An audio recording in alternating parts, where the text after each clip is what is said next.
보이는 세계와 보이지 아니하는 세계를 주관하시고 아버지의 형상을 따라 저희를 창조하사 오늘까지 변치 아니하시는 그 기뻐하시는 뜻대로 모든 것을 섭리하시고 구속하시고 저희들을 또 오늘까지 있게 하여 주심을 감사를 드립니다.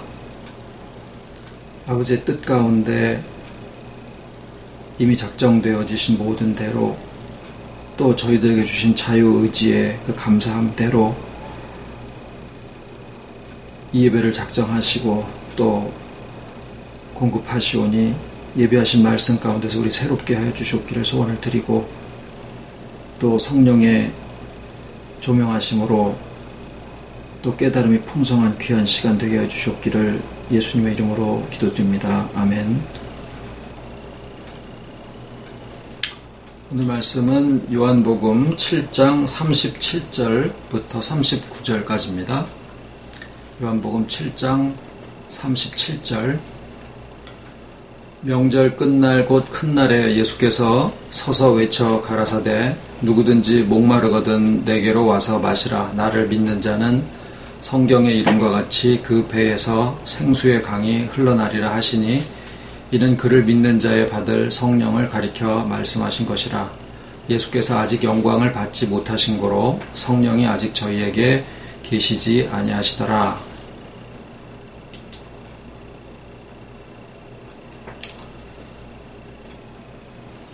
우리가 지난주에 초막절에 대한 말씀을 나눴습니다. 초막절은 추수감사절인데 모든 1년간의 농사지은 곡식과 과일들과 모든 것들 기름까지 다 창고에 다 저장을 하고 내용적으로 풍성한데 너희들이 광야에서 초막에 거하던 것을 잊지 말아라. 그래서 일주일 동안을 초막에 그러니까 추수를 다 해놓고 나서 가장 풍성한 그 기간에 오히려 초막에 일주일 동안 거하게 하신 그 절기가 바로 이 초막절이다라는 말씀을 드렸죠. 이제 교훈적으로 본다라고 하면은 우리가 무엇이 형통해지고 잘 될 때 초심을 잃지 말라는 얘기신가 보다. 그래서 그 어려웠을 때에 그 고난을 우리의 몸에 짊어지고 마음을 또 괴롭게 하고 하는 스스로 자기를 겸비하는 그런 자세를 항상 잃지 말아라 이런 뜻인가 보다라고 생각을 하면 그것은 좀 교훈적인 설교가 됩니다. 그래도 마음에 와닿는 부분들이 많이 있죠. 왜냐하면 우리의 정서상 우리가 무엇을 해야 될, 우리가 무엇을 할 내용이 우리 손에 주어지게 되면 이것을 내가 하면 어떤 아버지께서 예비하신 복을 주시는구나 라고 하는 원인과 결과가 분명해지는 것과 같은 그런 어떤 마음의 흡족함 같은 게 있습니다. 그런데 이제 거기서 조금 더 한 걸음만 더 들어가게 되면 하나님이 이스라엘 백성이 광야에서 초막에 거하고 있을 때 실상 하나님은 어디에 계셨느냐면은 성막에 계셨거든요. 성막도 일종의 텐트입니다. 그리고 그 바닥은 이제 청색, 자색, 홍색 실로 이렇게 수를 놓기도 하고 뭐 해달에 그 가죽으로 덮기도 하고 뭐 염소의 털로 덮고 이렇게 이렇게 하고 또 그 안에는 금으로다가 이렇게 그 둘은 그런 장식들과 아름다운 것들이 굉장히 많았지만은 결국 그 제사장들의 발이 딛고 있는 바닥은 그냥 모래였었거든요. 무슨 판자 위도 아니고 카페트를 깔은 것도 아니고, 그리고 그 지성소 안에 법궤가 있는데 그 법궤에 하나님이 내가 언약궤 위에서 실상은 이제 거기에 법궤라는 말은 그건 옳지 않은 표현입니다. 이제 언약궤인데 언약궤 위에서 내가 이스라엘 백성과 함께 하겠다라고 하는 약속이 그 성막에 있는 하나님의 언약입니다. 그러니까 초막절에 실상 이스라엘 백성들이 자기네들이 초막에 거한다라고 하는 사실을 이렇게 절기를 지키는 것으로 생각을 했지만 그 초막절의 규례 속에는 하나님이 광야에서 40년 동안을 만나와 맥추라기를 주시고 바위를 터쳐서 생수를 주시고 또 신발이 떨어지지 아니하고 옷이 낡아지지 아니하고 또 가는 길마다 바깥의 적들로부터 얘들을 지켜주시고 두려운 마음을 주셔서 그런 모든 것들과 함께 하나님 자신께서 성막에서 내가 너희들과 함께 하겠다라고 하는 그 약속이 실상 거기에 40년 동안 있었던 거죠. 그러니까 초막절을 지키라라고 하는 그 내용 속에는 너네들이 했던 고난을 기억해라 라고 하는 뜻과 함께 내가 그때 너희들과 함께 했듯이 지금도 너희와 함께 한다라고 하는 사실을 거기에 포함시켜서 말씀을 주신 겁니다. 자, 이렇게 보면은 초막절을 지키는 절기에 대한 내용을 말씀을 드리고 있는 것처럼 보입니다. 이건 다른 율법이나 마찬가지로 율법은 우리한테 지키라고 주신 거라고 생각을 하죠. 그런데 누가복음이나 마태복음의 율법에 대해서 말씀을 하실 때 너희가 다른 사람들에게 대접을 받고자 하는 대로 너희도 다른 사람들을 대접해라. 이런 표현이 있어요. 이것이 모든 율법과 선지자다.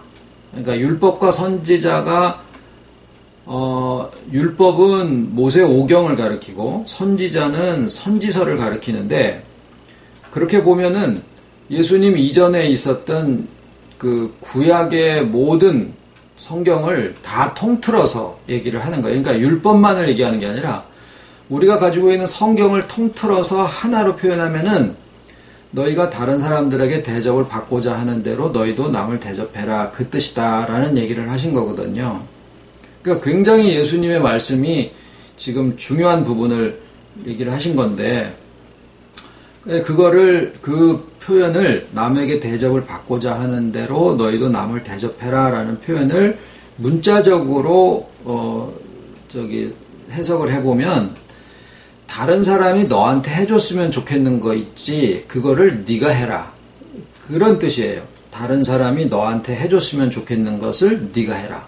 어떤 것을 하지 말기를 원하는 게 있으면 너도 그 사람한테 하지 마라 이런 뜻입니다. 그런데 마치 처세술을 얘기하는 것처럼 들려지거든요. 그러니까 물건 파는 사람이 가서 이 물건을 쓰시면 당신한테 어떤 좋은 점이 있고 이 물건이 가지고 있는 장점은 뭐고 이런 거를 설명을 합니다. 그래서 그 사람으로 하여금 그것을 사고 싶게 만드는 것이 영업의 원리죠. 뭐 거짓말도 할 수도 있는 거고. 근데 마치 그렇게 다른 사람들이 너한테 해주기를 원하는 대로 너가 남들한테 먼저 해라. 이렇게 얘기를 하시면 인본주의자들이 얘기하는 그 세상 처세술이나 긍정의 힘이라고 하는 그런 얘기나 다를 바가 별로 없는 것처럼 이 구절이 느껴집니다.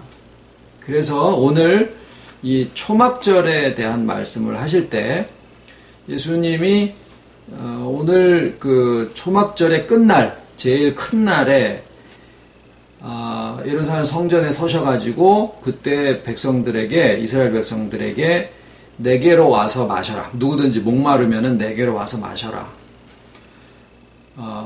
나를 믿는 자는 그 배에서 생수의 강이 흘러나리라 라는 말씀으로 하십니다.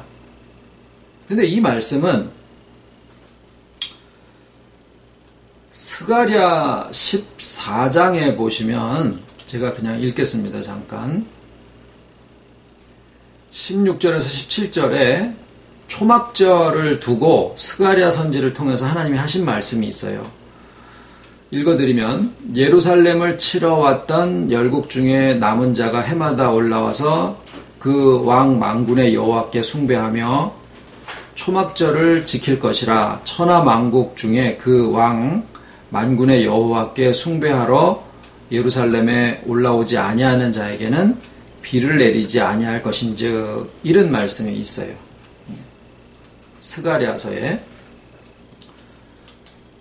그러니까 스가랴는 이제 거의 예루살렘이 이제 패망을 하고 바벨론에 이제 포로가 되어져 갔을 때 이제 그때 막 활동을 하던 선지자였었기 때문에 예수님 당시 때와 비교해보면 한 400여 년 전에 활동을 하던 선지자인데, 그때의 거의 마지막 선지자들 중에 하나였어서 그 이후에는 하나님이 어떤 선지자들로 통해서 하나님의 말씀을 직접 주신 것이 없거든요. 그러니까 이스라엘 백성들의 마음에 학개, 스가랴, 말라기 이런 선지자들의 말씀은 굉장히 마치 유언과 같이 굉장히 마음에 깊숙하게 이렇게 남아있는 말씀들입니다. 그런데 그 내용이 뭐냐, 너희가 초막절을 지키지 않으면 비를 안 주겠다, 이렇게 말씀을 하신 거라고요. 그래서 오늘 이 본문에 초막절을 지키러 예루살렘에 온 이 유대 백성들에게 남아있는 마음은 뭐냐면, 야, 우리가 초막절을 지키지 않으면 하나님이 비를 안 주실지도 몰라, 이런 생각들을 가지고 있다는 거죠. 근데 요새들 이제 뭐 날씨가 더워서 뭐 오늘도 비 소식이 있다라는 뭐 예보를 들었습니다만은 참 비가 와야 되죠. 농사 짓는 사람들에게 뿐만이 아니라 그냥 우리들도 너무 덥다 싶을 때 비가 좀 와줬으면 이런 마음을 가집니다만은, 특히 이스라엘에게 있어서의 이른 비와 늦은 비는 그 곡식이 결실해 나가는 과정과 처음에 파종하는 시기에 이 하늘에서 비가 오지 않으면 절대로 농사를 지을 수가 없는, 자기들의 목숨과 같은 그런 것이 바로 비입니다. 그래서 초막절을 지키지 않는다라고 했을 때 비를 내리지 않는다라는 그 표현은, 아이코, 우리가 초막절을 목숨처럼 지켜야 되는구나 라는 그런 생각을 갖게 만드는 것이 이 스가랴의 예언이었었고, 그런 심정을 이스라엘 백성들이 가지고 지금 예루살렘의 초막절을 지키러 오고 있는 그런 심정이었다라는 거죠. 그런데 거기에 예수님이 뭐라 그러셨냐면, 초막절을 지켜라 라고 하지 않으시고, 나를 믿는 자는 생수의 강이 그 배에서부터 흘러나리라 라고 얘기를 하시는 거예요. 누구든지 목마르면은, 이 목마름이라고 하는 것은 비가 오지 않아서 농사를 짓지 못하는 것과 그 다음에 비가 오지 않으면 마실 물도 없고 이제 이런 여러 가지 것들이 다 이제 포함이 된 말씀인데, 그런 물에 대한 관심이 이렇게 높아져 있을 때 예수님이 거기에 하신 여러 가지 설교 내용 중에서 생수의 강에 대한 말씀을 하고 계시더라라는 거죠. 그러면 이것이 비단 지금 사람들이 물에 대한 관심이 많으니까 내가 복음을, 물에 대한 설교를 해야 되겠다라는 어떤 사람들의 그 관심도를 이끌어내기 위한 하나의 주제로서 생수의 강을 얘기를 하신 그 정도의 의미냐? 아니죠. 여기에 초막절을, 예수님이 유월절을 예수님 자신의 십자가가 유월절 어린 양의 죽음과 같은 맥락이다, 그것의 성취다라고 하는 것을 보여주시기 위해서 유월절 날 십자가에 돌아가시는 그 상황이 되셨는데, 마찬가지로 초막절을 두고 예수님이 지금 생수의 강을 얘기를 하시는 것은 그냥 사람들의 관심을 끌어내기 위한 것만은 아니다라는 사실입니다. 그래서 오늘은 이 초막절에 있는, 지금 우리가 초막절을 지키고 있지는 않습니다. 그런데 분명히 예수님은 구약에 있는 초막절과 예수님의 사역을 일부러 연결을 시키시고, 또 그 예수님의 그 연결된 사역을 오늘날 우리의 연합의 복음에서 실질적으로 성취가 되도록 그렇게 지금 성경이 말씀을 하고 계시더라라는 사실을 지금 우리가 나누고 있는 중입니다. 자, 이 생수의 강이라고 하는 것은 성경 전체를 놓고 볼 때 성경 처음부터 마지막까지를 관통하고 있는 몇 가지의 주제 중에 한 가지입니다. 에덴 동산에 에덴에서 발원한 강이 에덴을 적시고 네 강의 근원이 되어져서 온 땅에 흘러간 것이 기록이 되어 있고, 그 다음에 요한계시록 22장에 보면은 하나님과 어린 양의 보좌로부터 생수의 강이 흘러나와서 그 강 좌우편에는 생명나무들이 있어가지고 12가시를 달마다 맺히고 잎사귀는 만국을 소송하기 위하여 있더라라는 말씀이 있고, 요한복음 4장의 사마리아 여자와의 대화에서도 이 물을 마시는 자는, 우물물을 마시는 자는 또다시 목마르려니와 내가 주는 물을 마시는 자는 그 속에서 영생하도록 솟아나는 샘물이 되리라 라는 말씀을 역시 주십니다.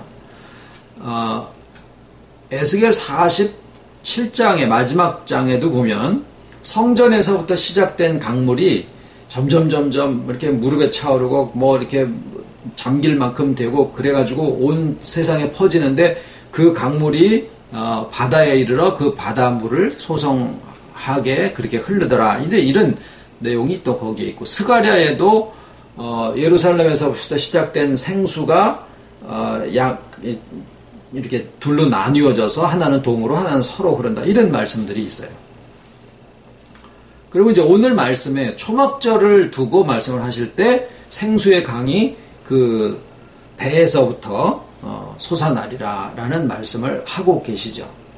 그러니까 여기저기에 이 생수의 강, 생명수의 강이라고 하는 그 주제를 가지고 말씀을 하고 계시는데, 우리가 생명나무에 나아가는 것이 굉장히 성경에서 중요하게 다루어지고 있다는 사실을 압니다. 역시 에덴 동산과 요한계시록 22장에 동시에 등장하고 있는 알파와 오메가적인 복음의 시작과 끝을 마감하고 있는 그런 주제에 해당하는 것인데, 생명나무와 생명수의 강을 두 가지를 비교해 보면 어떤 것이 더 근원적이냐? 생명수의 강이 더 근원적이에요. 생명나무는 생명수 강의 좌우에 서서 그 생명수를 머금고 자라나고 있는 하나의 나무로 묘사가 되고 있어요. 그러니까 생명나무가 중요하지만 더 근원적인 것은 생명수의 강이다라는 사실이에요. 그러니까 예수님이 오늘 말씀을 하신 이 초막절에 생명수의 강이, 생수의 강이 너의 배에서부터 흘러나리라 라고 말씀하신 이 부분은 성경 전체를 꿰뚫고 있는 하나의 복음의 주제. 아까 말씀드린 대로 율법과 선지자니라 라고 했을 때 다른 사람이 너한테 해주기를 원하는 그대로 네가 다른 사람한테 해라 라고 얘기를 하신 그것을 모든 성경이다 라고 표현을 하셨잖아요. 근데 그 정도로 오늘 초막절에 얘기하신 생수의 강에 대한 부분은 성경 전체의 이를 뚫고 있는 하나의 척추에 해당하는 그런 복음이라고 생각을 해도 과언이 아닙니다. 그런데 그 생수의 강이 시작되는 지점을 요한계시록에는 하나님과 어린 양의 보좌라고 표현을 하셨는데, 여기에는 뭐라고 그러셨냐면은 네 배에서라고 얘기를 하셔요. 우리가 배라고 하면은 물론 창세기 3장에 하나님이 뱀을 이렇게 책망을 하시면서 너는 종신토록 배로 다니고 흙을 먹을지니라 라고 말씀하셨을 때 그 배라는 표현을 같이 쓰고 있습니다만은, 이제 영어 표현 중에서 그 가장 그 히브리 원어에 또 헬라 원어에 가깝게 번역을 했다라고 하는 그 번역본을 보면, NASB라는 그 번역본을 보면은 여기에 이 배를 우리의 이 먹는 배로 표현하지 않고 존재의 가장 깊은 곳이라는 그런 표현을 쓰고 있습니다. 그러니까 우리가 뱃속 깊은 데서 우러나오는 뭐 이런 표현을 쓰는 것처럼 한국적인 표현에서는 이 뱃속이 그냥 배돼지 불러서 배 먹고 살기 좋고 이런 어떤 속된 표현보다 이 배에서부터라고 했을 때의 이 배라고 하는 한국적인 표현은 뭐냐면은 저 뱃속 깊은 데서부터라고 하는 표현을 쓸 때의 그 배를 얘기를 하는 겁니다. 그러니까 그 내용을 헬라어를 알고 있는 분이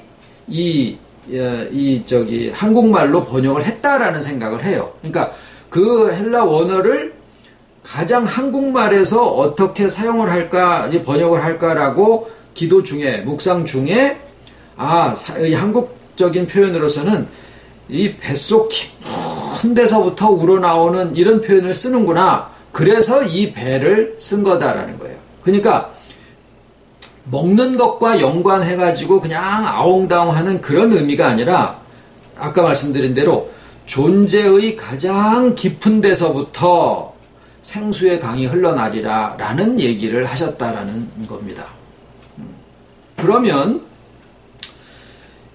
이 존재의 가장 깊은 곳이 뭐냐 하면은 존재의 가장 깊은 우리 존재의 가장 깊은 곳에서 생수가 흘러나오는데 그 생수가 원인이 돼서 생명나무가 주변에 자라게 되고 거기에 생명나무 열매가 맺히고 잎사귀를 내서 만국을 소성하게 됩니다. 그러니까 만국을 소성하게 하는 것은 잎사귀와 열매고 그 열매와 잎사귀가 달리는 것은 생명나무고 생명나무는 생명수 강가에 서 있고 생명수 강은 어린 양의 보좌와 하나님의 보좌로부터 흘러나오게 되어 있더라라는 거예요. 그런데 그 생명수의 강의 근원이 어디서부터 시작이 되느냐면 존재의 가장 깊은 우리 한국적인 표현으로는 저 뱃속 깊은 데서부터 이것이 나오게 되어 있더라라고 표현을 하고 있다라는 겁니다. 그러면은 우리가 지금 말씀 나누고 있는 존재의 나라는 존재의 가장 깊은 곳에 있는 그 부분이 뭐냐? 주와의 연합이에요. 그래서 예수님이 초막절에 하신 생수의 강이 네 배에서부터 흘러나리라 라는 표현을 연합의 복음으로 하면 내가 다른 사람을 위해서 회복을 위해서 발을 씻겨주고 또는 눈물을 씻겨주고 대화를 하고 또 봉사를 하고 여러 가지 이전에 나라는 사람 자체가 생명나무처럼 그렇게 되어 있어야 되는 것이고 그거보다 먼저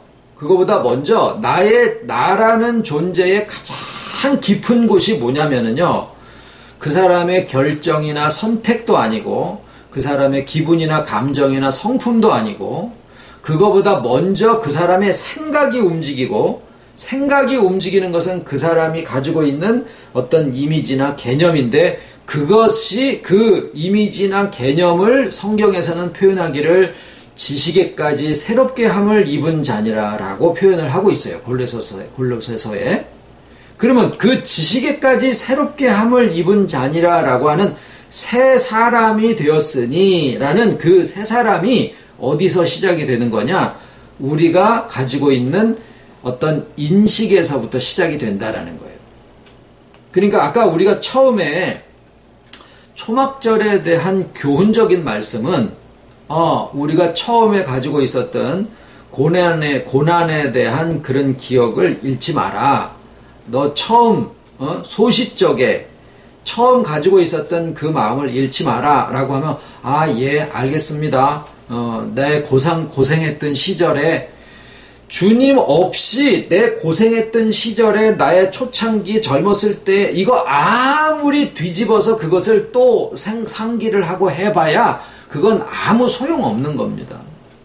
여기서 얘기하는 첫사랑을 회복하고 처음으로 돌아가고 초막을 지어놓고 그 안에서 아무리 백날 365일을 산다고 해도 주와의 연합되어져 있는 이것이 우리의 처음 존재적인 시작이다라고 하는 것을 자신이 인식하지 못한다라고 하면은 아무리 6.25 때 무슨 뭐 꽁보리밥을 다시 씹어 먹고 30세 때 그것을 먹고 뭐 자기 몸을 뭐 진짜 아프게 뭐 어떻게 근신을 하고 별 뭘 다 해도 주와의 연합되어져 있는 이 존재적인 시작에서부터 시작된다라는 이 뜻을 모르고 있으면은 다른 것들은 아무 쓸데가 없어요. 그래서 여기에 시작, 그러니까 생수의 강이 흘러나오기 시작하는 어린 양의 보좌와 하나님의 보좌라고 하는 거기가 어디 과거에 에덴 동산에 철철 흘러나오는 거기에 퐁퐁퐁 샘솟아 나오는 무슨 보좌가 있는 것도 아니고 바로 어디를 가리키냐면 나의 뱃속 깊은 곳, 다시 말하면 나의 감정은 아침 저녁으로 바뀌고 나의 결심도 조석변이고 상황에 따라서 바뀌고 나의 성품도 하나로 올곧되게 뭐 강철과 같은 그런 심장으로 되어 있는 것도 아니고 얼마든지 나의 성품도 바뀌고 상황에 따라서 인격도 바뀌고 다 바뀌는 것들이에요.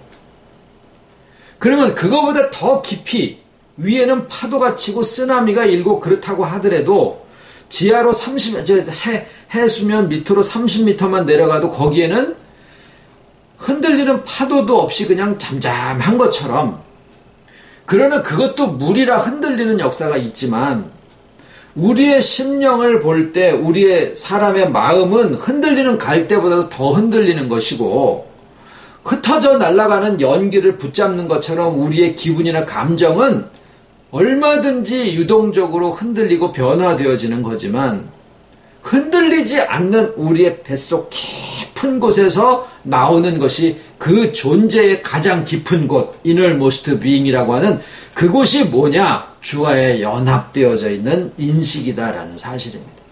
이것은 우리의 지식의 끝자락, 요새 우리가 자꾸 인식이나 지식이라는 이런 표현들을 제가 씁니다마는 다른 적당한 말들이 지금 떠오르질 않아서 그냥 계속 그걸 사용하고 있어요. 그런데 한 가지 우려되는 것은 뭔가 하니 우리가 냉장고에 내가 뭘 넣었나 안 넣었나 이거를 내가 지금 한 게 기억이 안 나가지고 자꾸 까막까막 하니까 마치 우리의 지식이라고 하는 것에다가 주님의 연합이라고 하는 것을 얹어놓은 것이 아닌가라고 그렇게 착각할까봐 그것이 한 가지의 우려입니다. 여기에서의 기억이라고 하는 것을 지식하고 이게 같은 것으로 보시면 안 됩니다. 여기에서 지금 말씀드리는 존재의 가장 깊은 곳이라고 하는 것은 여러분 지금 50년, 60년, 70년, 80년을 살아오시는 동안에 인격 중에 바뀌지 않는 것 있죠.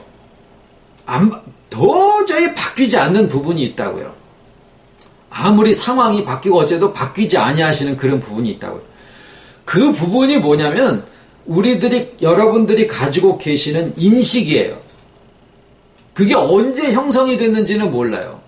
아주 어릴 적에 그게 만들어지셨을 수도 있는 거고 아니면 한 20살 정도 됐을 때 세상에 어떤 그냥 아주 뼈저리게 무엇을 느껴서 내가 이것은 절대로 잊지 않겠다고 해서 자기 마음속에 아주 각인이 박혀져 버린 것일 수도 있어요.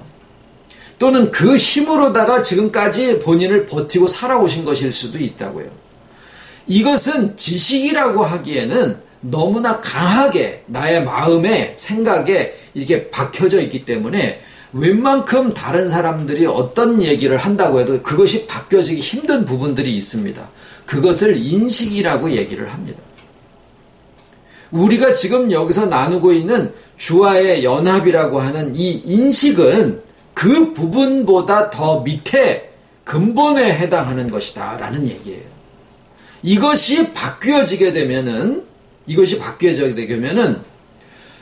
내가 생각을 바꾸고 행동을 바꾸고 먼저는 행동을 바꾸고 그 행동은 생각에서 나오니까 생각을 바꾸고 이것을 하기 위해서는 얼마나 정말 정신을 바짝 차리고 아이고 내가 말 한마디도 실수하지 않으려고 오늘 했는데 오늘도 내 말에 실수가 있었군요. 내가 이 행동을 하지 않으려고 얼만큼 노력을 하고, 예를 들어서 내가 담배를 끊으려고, 아니면 무슨 뭐 게임을 끊으려고, 아니면은 뭐 나태한 나의 습성을 버리려고, 아니면은 구질구질한 것을 좀 청산을 하려고, 여러 가지 것들이 그것에 나의 어떤 일생을 결정하는, 나의 운명을 결정하는 그런 요소들이라고 생각해가지고 그것에 대한 것을 집중적으로 분석하고 그것을 위해서 노력하고 기도도 하고 뭐 여러 가지를 합니다. 그것을 위한 매뉴얼도 많이 나와 있고 교훈들도 아주 차고 넘칩니다. 그런데 그런 것들을 해가지고 10년을 지나 20년을 지나 여러 가지를 했어도 바뀌어지지 않고 있는 것은 여전히 안 바뀌더라라는 거죠. 어떤 성품적인 것을 바꾸려고 그렇게 묻어내 애를 쓰고 말을 금식을 하고 했는데도 안 바뀌고 10년이 지나 30년 지난데도 여전히 툭툭 튀어나오더라는 거죠. 왜 그럴까요? 인식 부분이 그냥 그대로 있기 때문이에요. 그래서 우리의 행동을 지금 고치지 말라는 얘기도 아니고, 왜? 행동을 어떻게 하면은 자기와 남에게 상처를 주고 여전히 피해를 주고 있는 그런 부분들이 있으니까 그건 분명히 바뀌어져야 되는 것인데, 노력해서 되는 부분이 있지만 어떤 것은 안 되고 그저 유지가 되는 것들이 있더라라는 거예요. 왜 그러느냐? 속의 생각, 그거보다 더 밑에 인식이라고 하는 그 부분이 바뀌어지지 않고 있어서 그렇더라라는 거죠. 그런데 예수님이 얘기하신 내게로 와라. 우리가 오늘날 어디로 가는 것이 주님이 얘기하신 주님에게로 가는 것이겠느냐라는 거죠. 어디가 생수가 흘러나오는 근원이겠느냐라는 거죠. 그것이 바로 뭔고 하니 우리가 주와 연합되어져 있는 그런 인격이고, 이것을 위해서 하나님이 그 모든 작정하심과 자존하심에서부터 작종하심과 섭리하심과 창조하심과 또 주님을 이 땅에 오게 하셔서 그리스도의 모든 구속이 이 한 가지를 위해서 이루어 주셨고, 그것이 말씀이에요. 신구약이 하나님의 자존하심과 작정하심과 창조와 섭리하심과 또 예수님이 오셔서 이루신 모든 구속과 부활하신 존재로서 우리와 연합하신다라고 하는 사실 한 가지를 증거하기 위한 모든 것이 율법과 선지자라는 얘기예요. 그러면은 이 율법과 선지자의 모든 핵심적인 내용을 지금 예수님이 생수라고 하는 한 가지로 설명을 쫙 하시면서 결론을 뭐라고 그러시냐면 내게로 와라 그러신 거예요. 그 내게로가 어디냐? 오늘날 우리들에게서는 내게로가 어디냐? 나의 뱃속 깊은데, 나의 존재의 가장 깊은 곳에 나의 의지나 선택이 아니라 오직 하나님의 기뻐하시는 뜻과 그 주권적인 은혜에 의해서 이미 주와의 연합이 이루어져 있다라고 하는 사실을 우리가 듣고, 그것을 들을 때 성령이 그것을 깨닫게 하시는 역사가 우리들에게 있다라는 거예요. 그것이 바로 주와의 연합을 내가 인식하는 그 근본적인 데서부터의 이게 회복이 시작이 된다라는 얘기를 드리는 거예요. 그러면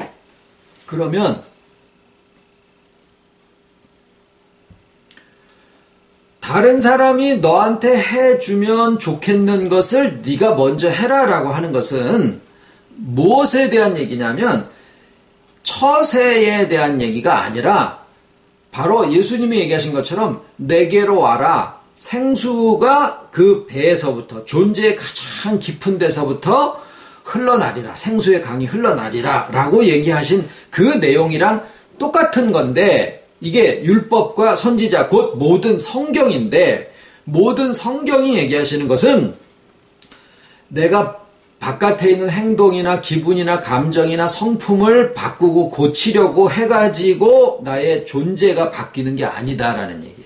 예수님이 얘기하신 것은, 성경이 얘기하고 있는 것은 순서의 원리가 바뀌어야 된다라는 얘기를 하신 거예요. 원리의 순서가 뭐가 먼저냐? 주와의 연합된 존재로서 내 자신을 인식하게 되면 거기에서부터 모든 것들이 생각이 바뀌고, 생각이 바뀌면 의지와 감정이 바뀌고, 의지와 감정이 바뀌면 행동이 바뀌게 되고 행동이 바뀌면 그 사람의 삶이 바뀌게 된다는 거예요. 그래서 모든 것의 시작은 하나님과 어린 양의 보좌로부터 시작이 되는데 복음의 핵심은 뭐냐? 하나님과 어린 양의 보좌가 나의 존재의 가장 깊은 곳, 한국말로 하면은 내 뱃속 깊은 곳에 하나님과 어린 양의 보좌가 놓여 계신다라는 사실입니다. 이것은 내가 기분 좋아서 아멘 할렐루야로 받았을 때 그렇게 되는 것도 아니고 나의 선택이 무슨 철통 같아가지고 강철로 이루어져 있어서 내가 내가 이것을 한다라고 하면 하는 거예요. 이런 나의 결심에 둔 것도 아니고 내가 기억하고 있는 기억력에 둔 것도 아니고 오직 무엇이냐? 영원 전부터 자존하신 하나님의 그 충만하신 뜻이 작정하시고 창조하시고 섭리하셔서 예수 그리스도께서 하신 그 모든 구속의 역사와 성령의 조명하심으로 성삼위일체의 역사가 나의 뱃속 가장 존재적인 깊은 그곳에 역사를 해놓으셨다라는 거예요. 그것을 지금 우리가 말씀으로 나누고 증거를 드리는 거예요. 이 말씀을 증거 드릴 때 성령이 거기에 역사를 하시게 됩니다. 그래서 그렇구나. 말씀이니까 그러시구나. 그러면서 자기 자신에 대한 생각이 거기에서부터 바뀌어지게 된다는 거예요. 인식이 바뀌어지게 된다는 거예요. 내가 홀로가 아니라 주와 연합되어져서 성삼위 하나님이 내 뱃속 가장 깊은 존재의 가장 깊은 그곳에 거처를 두시고 함께 계시는구나.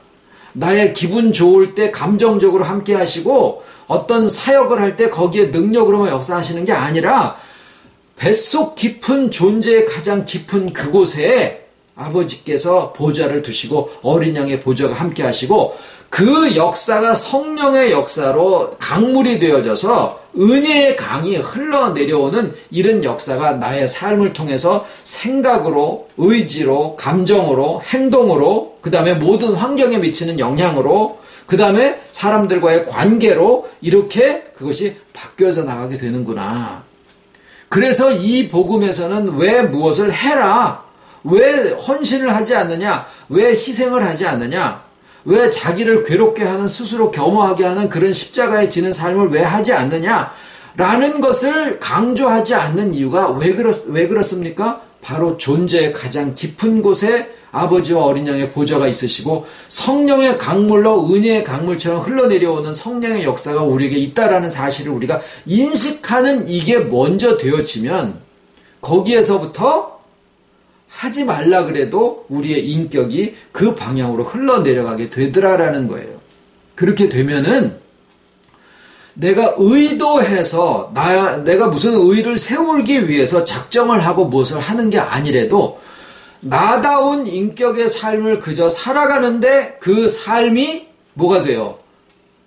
등경 위에 아버지께서 나를 두심으로써 집안 모든 사람에게 비치는 삶이 되어지더라라는 거예요.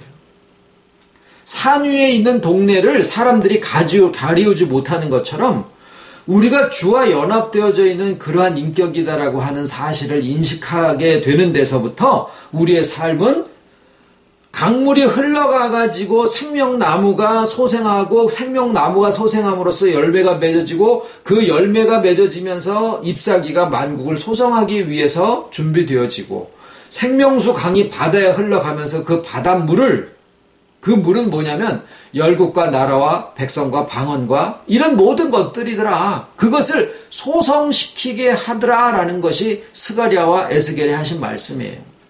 그것이 이사야에 하신 말씀처럼 물이 바다를 덮음과 같이 여호와를 아는 지식이 온 땅에 충만하리라 라고 하는 말씀의 예언이 성취가 되어지는 근본 시작이 뭐냐? 예수님이 그때 당시에 요한복음 7장에서는 목마른 사람들은 내게로 와라. 생수의 강이 그 뱃속 깊은 데서부터 흘러나리라 그러신 거고 오늘날의 복음은 뭐냐면 이미 우리가 모르는 게 아니에요. 복음은 우리의 귀에 있고 손에 있고 입에 있고 늘 우리가 가지고 있는 것이다 라고 얘기하신 그 내용이 뭐냐면 우리가 주와의 연합에 나아가기 위해서 무엇을 새삼스럽게 하라는 게 아니라 우리가 언제가 됐든 이미 주를 믿기 시작했을 때 우리에게 주와의 연합이 이미 성취되어졌고 그로써 나의 존재의 가장 깊은 곳에 하나님과 어린 양의 보좌가 이미 거처를 함께 하시고 성령의 역사하심으로 생수의 강이 우리를 향해서 우리의 삶을 향해서 흘러나오고 있다라고 하는 사실을 증거하고 있는 것밖에 아무것도 아닙니다. 그런데 거기에 모든 회복이 있더라라는 거예요.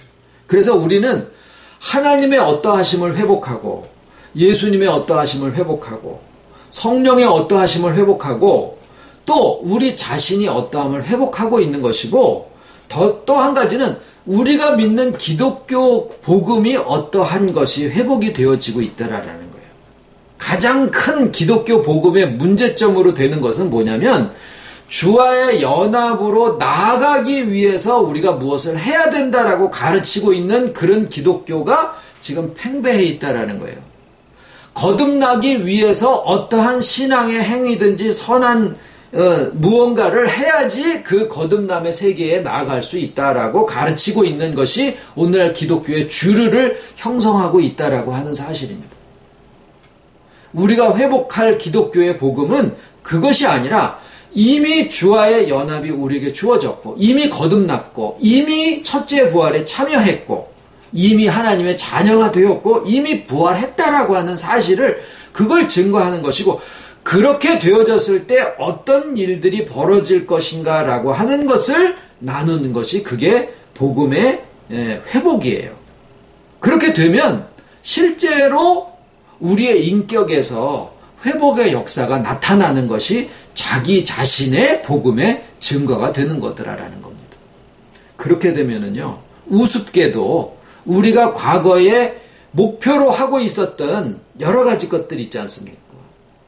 어떤 세계에 올라간다든가 이런 것이 그때 당시엔 거기에 올라가기 위해서 무엇을 해야 되거나 뭐 혈기를 죽이거나 예를 들어서 무슨 자존심을 꺾거나 뭔가를 해야 될 거로 생각을 했는데 한참 해도 안 된 것을 발견할 수밖에 없었잖아요. 그런데 지금은 무엇이 되기 위해서 어떤 세계에 도달하기 위해서 내가 무엇을 하려고 하는 것이 없는데도 이미 우리에게 모든 것이 존재적으로 가장 깊은 곳에 주어져 있다라는 사실을 내가 회복하게 되니까 옛날에 하려고 했었던 그 모든 목표들이 오히려 지금 우리에게는 주어져서 그것이 회복이 되어지고 성취되어져 가는 것을 오히려 역으로 지금 확인하고 가고 있더라라는 거예요. 이것이 모든 율법과 선지자에게 라고 얘기하신 너희가 다른 사람이 너한테 해줬으면 좋겠는 것을 네가 먼저 해라. 그 내용이 실상 안에 들어가면은요, 그 밑에 내려가 보면은요, 뭐가 나오냐면 나무가 좋아야 된다. 그래야 열매가 좋다. 그 얘기가 답이에요. 지금 무슨 말씀입니까? 나의 존재의 가장 깊은 곳에 이미 하나님의 주권과 주님의 은혜와 성령의 도우심으로 내게 그 어린 양의 보좌가 이미 놓여져 있다라는 사실을 우리에게 확인시켜 주고 있는 것이 말씀이고 그것이 복음이에요. 그렇게 되면은 우리의 인격에서부터 실상 어릴 적에 받은 상처와 많지 않습니까? 시대가 주는 그런 어려움과 모든 것들, 가정에서, 교회의 관계에서, 여러 가지 인간 관계에서 그렇게 해서 얽히고 설켜서 도저히 나의 일생에 내가 살아있는 동안에 이것이 풀어질 수 있을 거라는 기대조차 하지 못하고 이게 그냥 사는 거지 라고 그러면 어떻게 됩니까? 아유, 죽어서 저 천국 가서는 아버지 품에서 좋은 세월이 있겠거니 라고 생각하고 사는 것이 우리의 삶이었었는데 눈 깜빡할 새에 언젠지 모르게 우리의 삶이 지금 풀어지고 있다라고 하는 사실이에요. 이게 왜 그렇습니까? 나의 인식의 가장 깊은 곳에, 나의 존재의 가장 깊은 곳에 이미 우리가 저에게 와서 거처를 저와 함께 하리라라고 하는 그 약속이 성취되어진 것을 우리가 지금 나누고 확인하고 가고 있기 때문입니다. 성화도 역시 그렇게 해서 이루어지는 것이고 성화의 끝자락에 있는 영화의 세계가 물론 실질적으로는 우리가 그날의 주와 같을 것은 그날의 주의 영광이 어떠할 것을 우리가 보는 것처럼 우리도 그러하리라. 그렇게 되어지는 것이 실질적이지만 그도 역시 이 초막절의 의미의 내용 안에는 열매를 다 거두어서 창고 안에 들인 그 내용이 그 안에 들어가 있어요. 그러니까 예수님이 말씀하신 이 생수의 강이 흘러가는 그 끝자락에는 모든 결실의 충만함이 그 안에 담겨져 있다라는 거예요. 그러니까 하나님의 임재하심도 그 안에 있고 또 우리와 함께 고난당하시는 것도 그 안에 다 있고 모든 결실의 충만함의 풍성함도 그 안에 다 담겨져 있다라는 거예요. 그래서 성화만이 아니라 이 땅에서는 성화만이고 영화는 그 나라 가서 그것도 그 나라 가서만이 아니더라라는 거예요. 물론 우리의 육체가 변화되어지고 또 우리가 에덴에서 또 창세전에 주님이 아버지와 함께 누리셨던 그 모든 기쁨과 영광을 저들에게도 함께 주어 저들도 충만하게 하려 하심이니라 하셨지만 그 세계의 것이 오늘 우리가 여기에 있는 동안에도 여기에도 같이 누리고 같이 풍성하게 하고 성화의 끝자락에 있는 그 영화의 세계까지도 지금 이 땅에서 주시게 되어 있다라는 거예요. 물론 그런 변화체의 세계와 모든 것들의 그 자유함은 그날에 실질적으로 이루어질 것을 우리가 가지고 있습니다. 그래서 이 모든 것으로서 정말 우리가 무엇을 잡고 흔들리지 않는 근거를 삼을 것이냐, 나의 의지냐, 결심이냐, 나의 기분 좋음이냐, 어떤 것도 흔들리지 않는 것은 우리에게는 없습니다. 전적 부패라는 얘기는 뭐냐면요, 우리가 죄를 지었기 때문에 그 이후로 전적 부패가 된 거야, 이렇게 가르침을 우리가 받거든요. 실은 전적 부패의 의미는 뭐냐면 하나님의 주권적인 은혜가 빠진 상태에서는 어떤 조건이 다 갖추어져 있더라도 인간 그 자체로는 하나님과의 연합을 이룰 수가 없다라는 거예요. 연합은 오직 하나님의 주권적인 은혜로서만 가능한 것이다라는 거죠.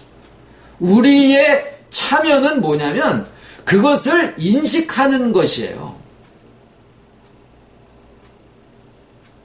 기도드리겠습니다.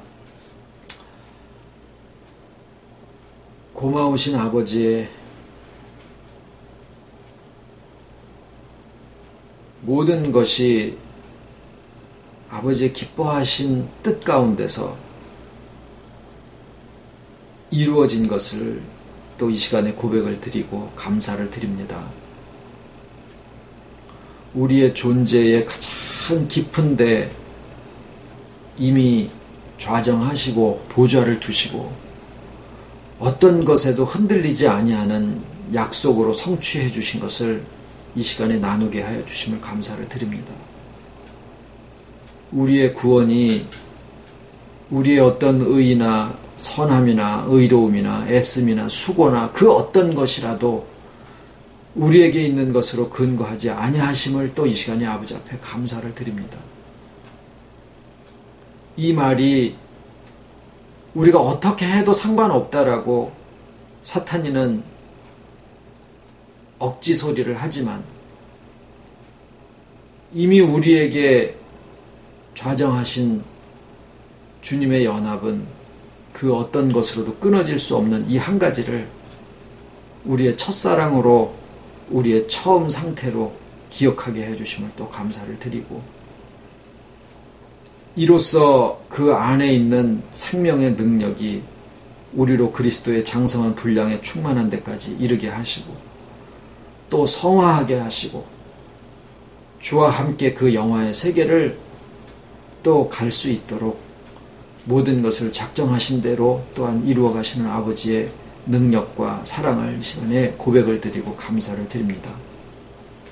우리들의 오늘이라고 하는 현실 속에는 많은 것을 결정하고 선택을 하고 또 우리의 기분과 감정은 조석변으로 연기처럼 흔들리고 변화무쌍하지만 그 모든 것을 붙들고 계시는 뿌리 되신 우리 아버지와 주님의 보좌가 이 모든 것들을 아시고도 변함없이 함께 하시는 것을 믿음의 근거로 가지게 된 것을 너무나 아버지 앞에 감사를 드리고, 보여지는 모든 삶의 모든 것들이 다 아버지의 선하신 뜻대로 이루어갈 것을 또 믿기에 감사를 드립니다.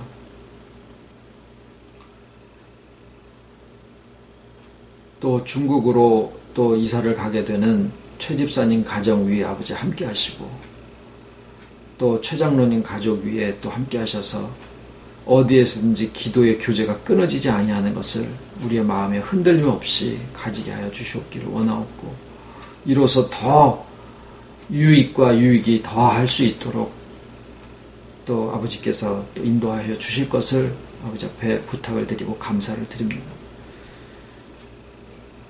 여러 가지 병마가 지나가고 있사온데 이것에 하나도 정말 몸이나 마음이나 상하지 않도록 저희들 식구들도 지켜주시고, 한국 땅에 그것이 지나가는 것을 아버지의 때에 아버지의 방법으로 또 해주시고, 또 그것으로 인하여 생기는 모든 것까지라도 우리는 다 알지 못하더라도 보이는 세계와 보이지 아니하시는 세계를 주관하시는 아버지의 뜻 가운데서 가장 아름답게 또한 이루어 가실 것을 또 믿기에 감사를 드립니다.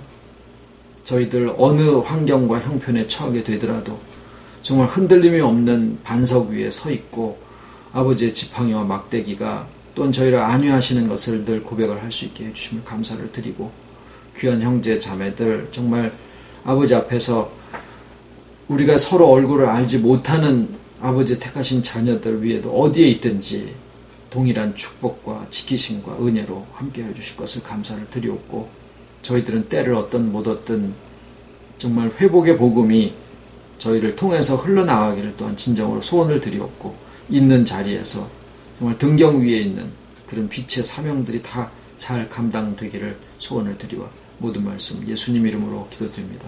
아멘.